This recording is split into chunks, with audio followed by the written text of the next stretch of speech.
What happens when an entire country's digital infrastructure is taken hostage? It sounds like something straight out of a movie, right? Well, this isn't a movie plot. It's exactly what happened to the nation of Paraguay in a really stunning, large-scale cyber attack. And at the very heart of this crisis was a single number, a demand that sent absolute shockwaves through the government and its people. 7.4 million US dollars. But this was never just about the money. This was a very, very calculated message.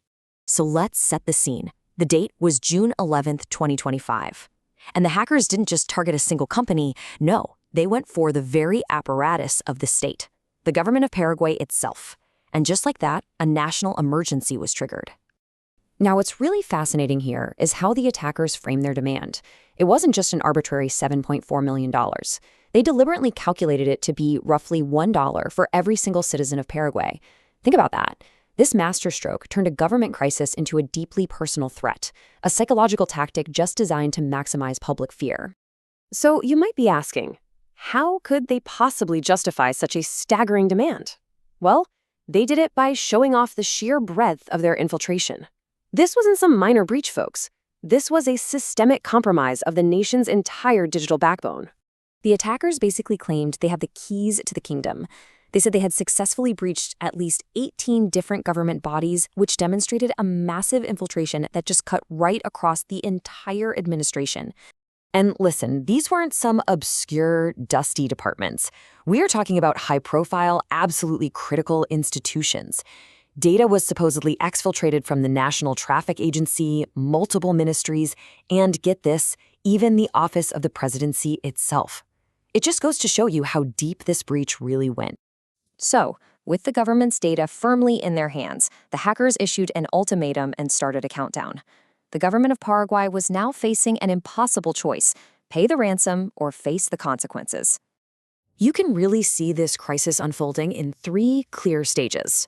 It all kicked off with the ransom demand posted on darknet forums. Then, when the government decided not to pay, the deadline expired. And finally, the aftermath. The attackers, true to their word, retaliated by just releasing huge volumes of sensitive data for absolutely anyone to see. Now, that decision not to pay, it may have saved millions of dollars, but it triggered a catastrophic digital fallout. The release of all that data marked the beginning of a new, and honestly, a much more damaging phase of the entire crisis.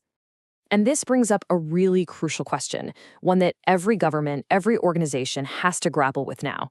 What is the real cost of a breach like this? Because let me tell you, it is far, far more than just the ransom amount. For the people of Paraguay, the cost was immediate and deeply personal. We're talking millions of citizens facing the potential exposure of their private information. Their sensitive data was suddenly just out in the wild, published on darknet forums. This forced a massive, nationwide incident response just to try and manage the damage. Publicly, of course, the government tried to control the narrative.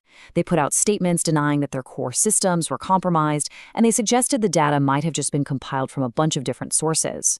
But with mountains of data appearing online, this really did little to calm public fears. And for the government, this attack caused a catastrophic erosion of public trust. It forced an urgent top-to-bottom reassessment of all their national cybersecurity policies. And it kicked off a costly and incredibly complex forensic investigation to even begin to understand how this could have happened. They say every crisis holds a lesson. And for Paraguay, and really for the rest of the world watching, this devastating attack provided a harsh but absolutely vital postmortem on the state of national cybersecurity. So what did we learn? Well, 3 critical lessons really emerged. First, the need to proactively monitor and isolate your sensitive networks before an attack even happens. Second, the absolute necessity of having systems for rapid incident detection and containment.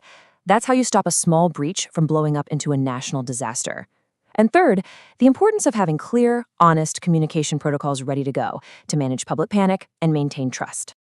And that leaves us with a final and pretty unsettling thought.